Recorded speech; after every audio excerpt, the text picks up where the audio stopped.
গতকাল ভোর রাত থেকে আপনাদের সামনে তুলে ধরেছি যে 3টের সময় আগুন লেগেছে এবং এখনো পর্যন্ত পকেট ফায়ার বিভিন্ন জায়গায় রয়েছে।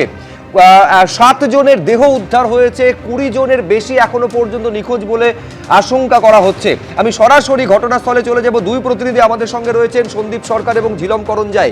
আমি শুরুতে ঝিলমের কাছে এই কারণে যাব কারণ এখনো পর্যন্ত বহু মানুষ ঝিলম রয়েছেন। আমরা দেখছিলাম সকাল থেকে তারা তাদের আত্মীয় পরিজনদের সঙ্গে কোনো যোগাযোগ করে উঠতে পারছেন না। কি অবস্থায় তারা রয়েছেন, আতান্তরে রয়েছেন, কি অবস্থা এখন? আগুন তো সম্পূর্ণ নিয়ন্ত্রণে সম্ভবত এখনো আসেনি।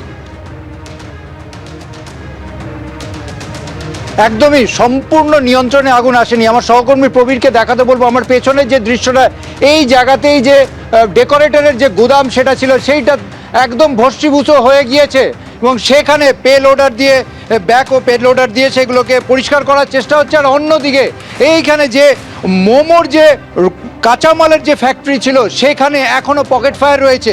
সেই আগুন নেভানোর জন্য দমকলের তরফ থেকে যে ফাইনাল অ্যাসল্ট বলা হয় সেরকম প্রক্রিয়া করা হচ্ছে।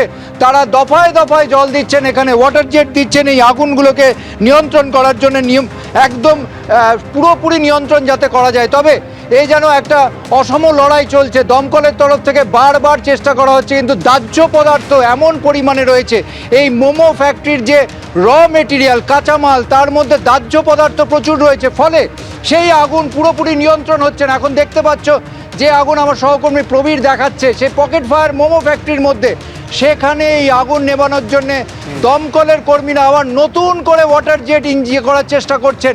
ওয়াটার জেট দিয়ে তারা বারবার চেষ্টা করছেন, আগুন বিভিন্ন প্রান্তে ছড়াচ্ছে, বিভিন্ন প্রান্তে তারা নিয়ন্ত্রণ করার চেষ্টা করছেন। ছবি ঝিলম দেখাচ্ছে তো আগুন আবার নতুন করে ছড়াচ্ছে বলে মনে হচ্ছে।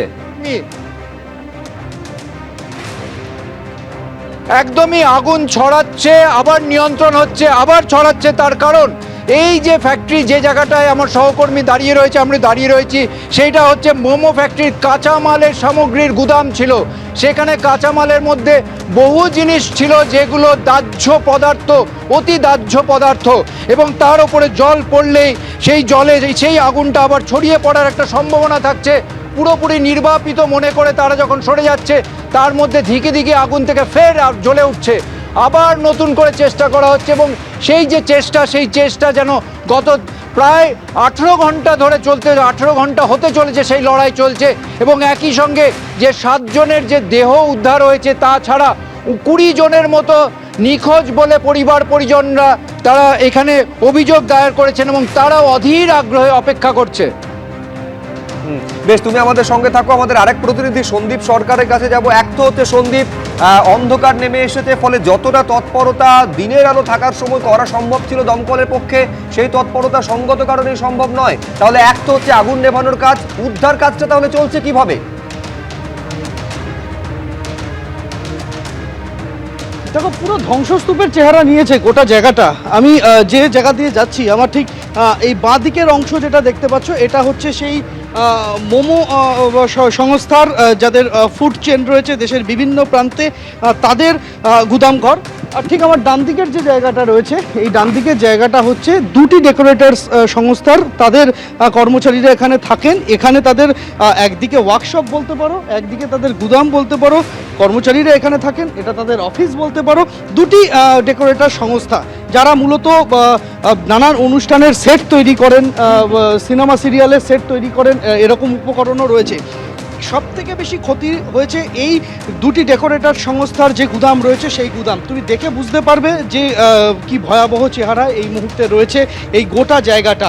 এবং যতক্ষণ না এই কাঠামোগুলোকে সরানো যাবে, ততক্ষণ পর্যন্ত কিন্তু এটা স্পষ্ট হচ্ছে না যে কে কোথায় চাপা পড়ে রয়েছেন, কে কোথায় আটকা পড়ে রয়েছেন। কেননা নিখোঁজের সংখ্যা যেটা পাওয়া যাচ্ছে তাদের পরিবারের সূত্রে, যারা মূলত পশ্চিম মেদিনীপুর, পূর্ব মেদিনীপুর এবং দক্ষিণ 24 পরগনার বিভিন্ন জায়গা থেকে, পূর্ব মেদিনীপুরের তমলুক, পশ্চিম মেদিনীপুরের পিংলা, দক্ষিণ 24 পরগনার বারুইপুর, মূলত এই 3টে জায়গা থেকেই মানুষজন এসেছেন, যারা দাবি করছেন পরিবারের সদস্যদের খোঁজ পাচ্ছেন না, তাদের ফোন সুইচ অফ পাওয়া যাচ্ছে, তাদের সাথে কোনো যোগাযোগ নেই, কোনো খবর নেই। ফলে এই রকম এই ধ্বংসস্তূপের মাঝখানে কিন্তু আমরা দাঁড়িয়ে রয়েছি। তুমি দেখতে পাবে দীর্ঘ একটা সময় এই পেলোডার দিয়ে এই পথটা তৈরি করা হয়েছে এবং পথটা তৈরি করে তারপরে এখানে ঢুকেছেন দমকল কর্মীরা, কিন্তু তল্লাশি অভিযান চালাতে গেলে কে কোথায় চাপা পড়ে রয়েছে সেটা জানতে গেলে যেভাবে আরও জায়গা পরিষ্কার করতে হবে সে কাজ কিন্তু মাঝে মাঝেই থমকাচ্ছে রাতের অন্ধকারে।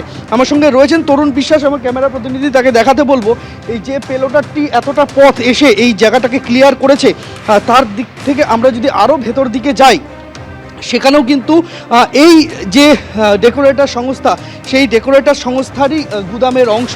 তুমি দেখতে পাবে যে ভয়াবহ চেহারায় এই মুহূর্তে সমস্ত কিছু চাপা পড়ে রয়েছে, সমস্ত যে কাঠামো এই ডেকোরেটার্স সংস্থার তা এখানে এইভাবেই পড়ে রয়েছে।